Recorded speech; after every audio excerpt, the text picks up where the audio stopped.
प्रश्नावली 1707 का चौथा प्रश्न है। 62,400 रुपये की ऋण को 30 किस्तों में वापस किया जाता है, जिसमें प्रत्येक किस्त अपनी पूर्व किस्त से 100 रुपये अधिक है। प्रथम किस्त ज्ञात कीजिए। ये प्रश्न सेम टू सेम दूसरा प्रश्न की तरह बनेगा। चलो इसको हल करते हैं, बहुत आसान प्रश्न है। तो इसको हल करेंगे तो सबसे पहले हम क्या करेंगे, मानेंगे। तो यहाँ पे मैं लिख लेता हूं, माना प्रथम वर्ष में x रुपये वापस किया जाता है और x रुपये प्रथम वर्ष में वापस किया जाता है ना। और हर बार कितना वृद्धि किया जाएगा, और हर बार किस्त में 100 रुपये क्या होता है, बढ़ जाता है। इसलिए पहला जो किस्त है वो कितना है, x है। पहला किस्त कितना है, x है, मतलब 100 रुपया। तो दूसरा किस्त कितना होगा, x प्लस 100। क्यों x प्लस 100 होगा, x प्लस 100 इसलिए होगा क्योंकि हर बार कितना बढ़ेगा, 100 रुपया बढ़ जाता है। यहाँ पे लिखा भी है ना, हर बार किस्त में 100 रुपया बढ़ जाता है। तो पहला किस्त अगर 100 रुपये है तो इसमें पहले किस्त में अगर 100 रुपये बढ़ा दोगे तो दूसरा किस्त बन जाएगा। और दूसरा किस्त के बाद अगर तीसरा किस्त देने जाओगे तो तीसरा किस्त में कितना बढ़ाओगे, 100 रुपया। तो पहले से यहाँ पे 100 रुपया और 100 कितना हो जाएगा, 200 रुपये। फिर चौथा किस्त में जाओगे तो कितना होगा, चौथा किस्त में इस बार वृद्धि हो जाएगा 100 रुपये का, है ना। इस बार भी वृद्धि 100 रुपये होगा। तो 200 प्लस 100 रुपये कितना हो गया, 300 रुपये। मतलब हर बार क्या होते जा रहा है, वृद्धि होते जा रहा है। इसी तरीके से इसे कितने बार तक की वृद्धि करना है, टोटल 30 किस्तों तक वृद्धि करना है। तो पहला किस्त x है, मतलब 30वां किस्त क्या होगा, x प्लस 2900 होगा। ठीक है, x प्लस 2900 30वां किस्त हो जाएगा। और टोटल किस्त मतलब जो टोटल जो राशि है ऋण का वो कितना है, 62,400, है ना। तो 62,400 को दूसरे साइड में लिख देंगे। ठीक है, चलो आगे हल करो। इसके बाद क्या करेंगे भाई, ये जो x है, x हर में है ना, तो कितने बार आ रहा है, 30 बार आ रहा है। तो यहाँ पे हम लिख देते हैं 30x, 30 बार आ रहा है तो 30x।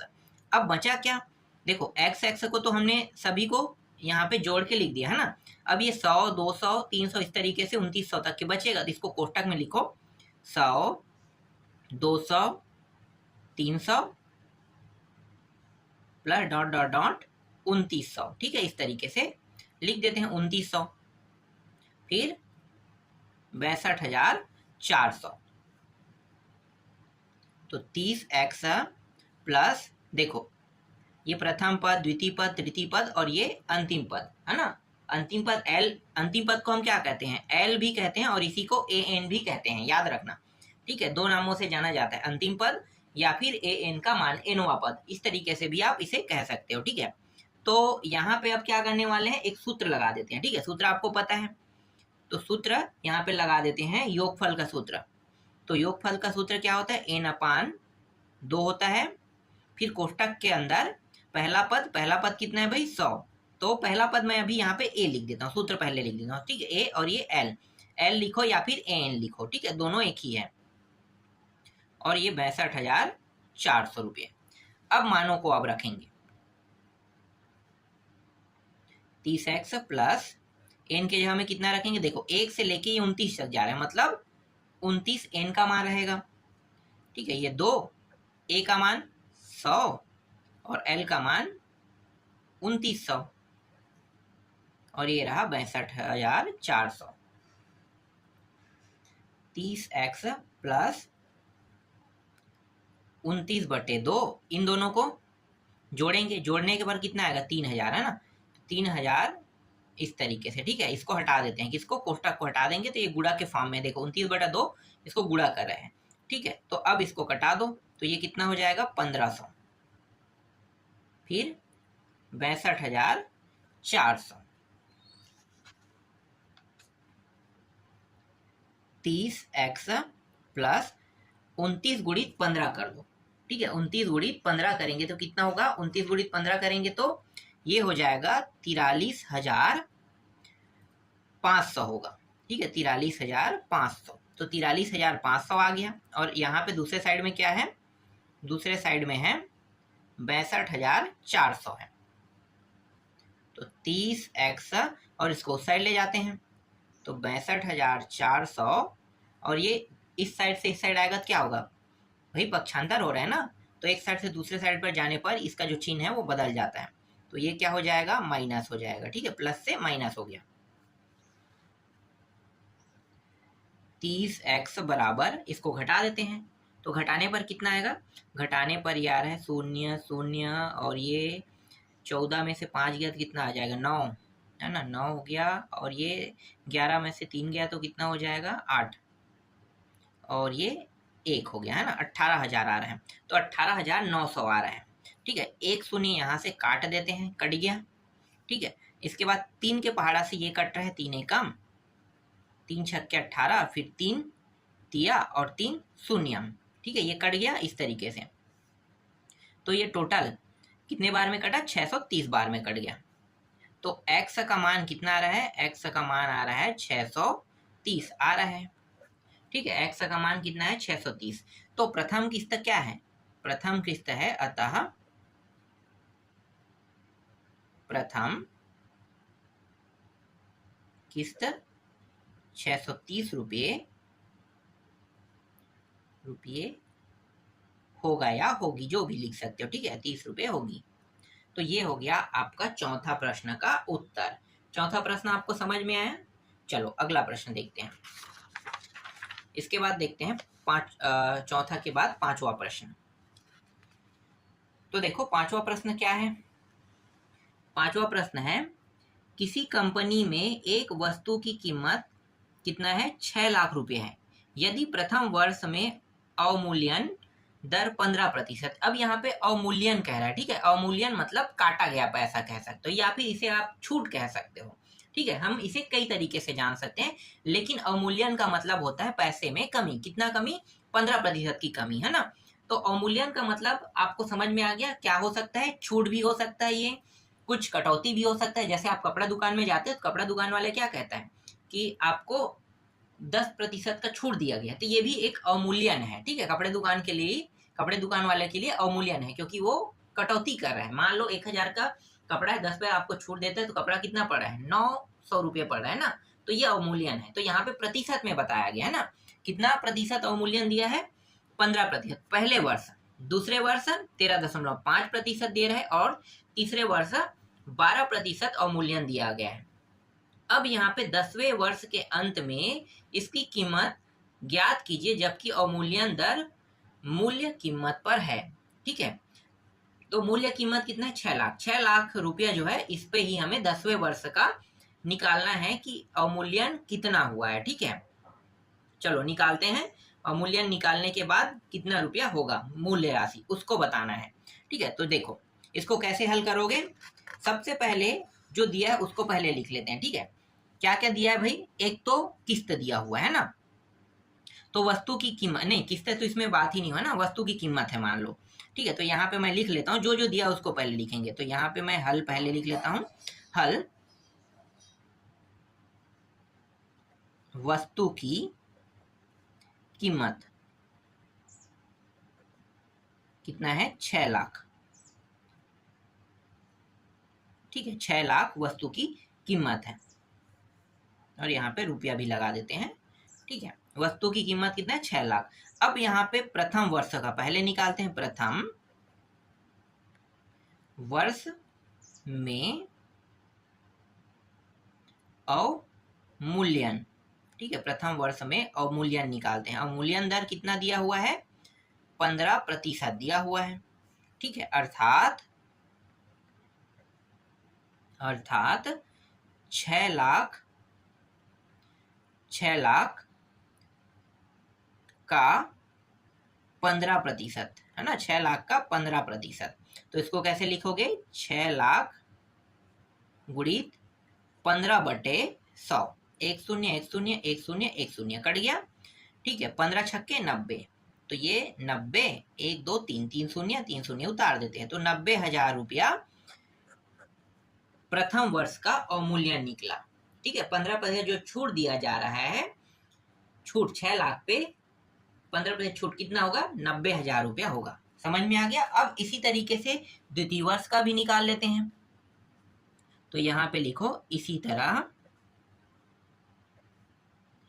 तरह दूसरे वर्ष का अवमूल्यन दर। ठीक है, दूसरे वर्ष का अवमूल्यन दर कितना है, अवमूल्यन दर है 13.5%, है ना। दूसरे वर्ष का है 13.5%, अर्थात 6 लाख रुपये। ठीक है, 6 लाख रुपये पर ही निकालना है ना, तो 6 लाख रुपये का 13.5% बराबर होगा 6 लाख गुणित 13.5 बटे 100। 1 शून्य 1 शून्य 1 शून्य 1 शून्य। ठीक है, कट गया। अब देखो यहाँ पे दिया हुआ है 13.5, तो 13.5 का पहाड़ा अगर आप नहीं पढ़ सकते हो, ठीक है, 13 का पहाड़ा आसानी से पढ़ सकते हो, नहीं पढ़ सकते हो तो इसके लिए आपको क्या करना पड़ेगा, इस दशमलव को हटा के इसको 135 बनाना है और 10 बना देना। ठीक है, आसानी से हो जाएगा। तो हमें तो पहाड़ा पता है तो हम पढ़ लेते हैं। ठीक है, 6 बार पढ़ना है। ठीक है, तो 13 का पहाड़ा 6 बार पढ़ेंगे, कितना हो, 13 दूनी 26, 13 3 39, 13 चौक 52, 13 5 65, 13 छक्के 78। ठीक है, 78। अब ये आधा आधा है, तो आधा मतलब 3 बार हमें क्या करना है, जोड़ना है। तो कितना हो जाएगा ये 81, है ना। कितना होगा 81, 78 और 3 81, तो ये आ गया 81। 1 2 3 शून्य, 3 शून्य लगा देते हैं। ठीक है, तो दूसरे वर्ष का अवमूल्यन कितना आया, दूसरे वर्ष का अवमूल्यन आया 81,000 रुपया। इसके बाद इसी तरीके से फिर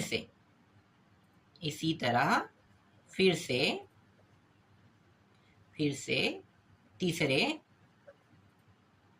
वर्ष का, बस लिख रहा हूं ना, अवमूल्यन दर समझो ना। ठीक है, अवमूल्यन दर कितना इस बार 12%, अर्थात 6 लाख रुपये का 12% बराबर 6 लाख गुणित 12 बटे कितना होगा 100। 2 शून्य 2 शून्य, ये दोनों कट गया। ठीक है, 12 छक्के कितना होता है, तो 12 छक्के 72, तो 72 ये हो गया, 1 2 3 शून्य, ये 3 शून्य, तो 72,000 रुपये तीसरे वर्ष का क्या होगा, अवमूल्यन होगा। ठीक है, तो यहाँ पे पहले दूसरे तीसरे तीनों वर्ष का निकल गया।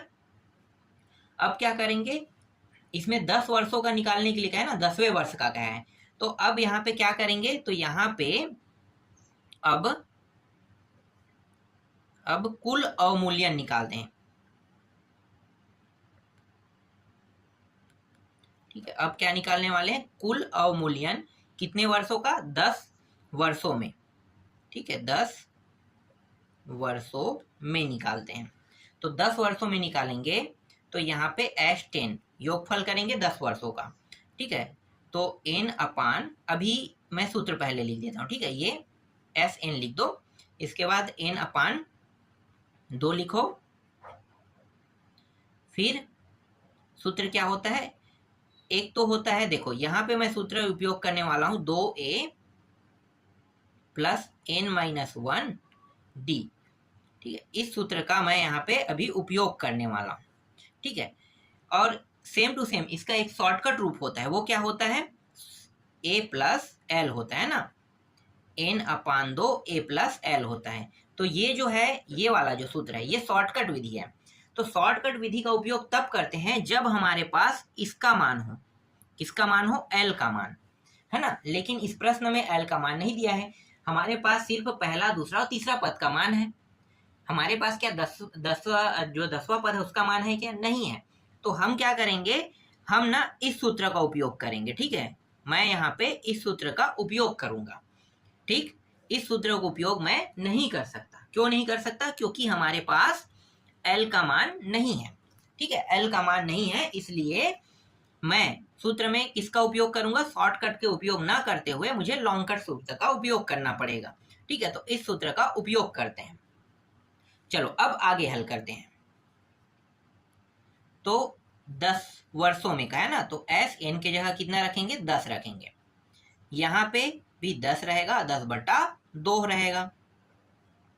2 ए के जगह पे कितना रखेंगे, तो ए के जगह पे वर्ष के हिसाब से रखेंगे ना, तो ए के जगह पे कितना रहेगा, ए के जगह पे यहाँ पे रहेगा गुणित 90,000 प्लस n-1। n के जगह पे 10 रहेगा और -1, और d के जगह पे कितना रहेगा, तो d के जगह पे रहेगा, देखो हमेशा हम d का मान कैसे निकालते हैं भाई, हमेशा d का मान पीछे वाले पद में आगे वाले पद को घटा के निकालते हैं। तो ये जो 81,000 है, इसमें इसको घटा दो तो कितना आएगा, 9,000 का डिफरेंस है। ठीक है, 90,000 में देखो प्रथम जो हमने किस, देखो यहाँ पे ध्यान देना, ठीक है, ये प्रथम है। ठीक है, प्रथम वर्ष का जो अवमूल्यन निकला है 90,000, 90,000 में अगर 81,000 में 90,000 घटाओगे कितना आएगा, 9,000, है ना, 9,000 का अंतर रहेगा। लेकिन क्या करते हैं, दूसरे पद में मतलब पीछे वाले पद में आगे वाले को घटाते हैं ना, तो ये जो आगे पीछे वाले पद है, ठीक है, इससे बड़ा कौन सा है, आगे वाला पद है, और ये माइनस हो जाएगा तो -9,000 आएगा। ठीक है, डी का मान कितना आएगा, -9,000। तो यहाँ पे डी का मान मैं रखूंगा -9,000। ठीक है, इसको भी कोष्टक में लेते हैं, -9,000 कोष्टक बंद, इस तरीके से। तो इसको भाग दे देते हैं, तो ये हो जाएगा 5, ये हो गया 9 दूनी 18, 4 शून्य पीछे में 4 शून्य लिख देते हैं, प्लस देखो इसको घटाएं कितना आ जाएगा, 9। ठीक है, ये 9 हो गया, फिर कोष्टक के अंदर लिखो माइनस, ये रहा 9,000, तो 5, ये 18,000 माइनस प्लस क्या हो जाएगा, माइनस, और 9 और 9 गुणा होकर कितना हो जाएगा, 81। ठीक है, तो ये हो गया 81,000 इस तरीके से। ठीक है, ये 1,80,000 है। ठीक है, 1,80,000 और ये 81,000 है।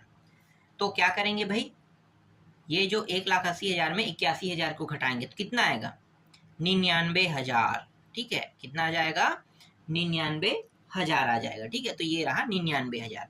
अब 99,000 गुणित 5 कर दो, तो 99,000 गुणित 5 करेंगे तो कितना आएगा,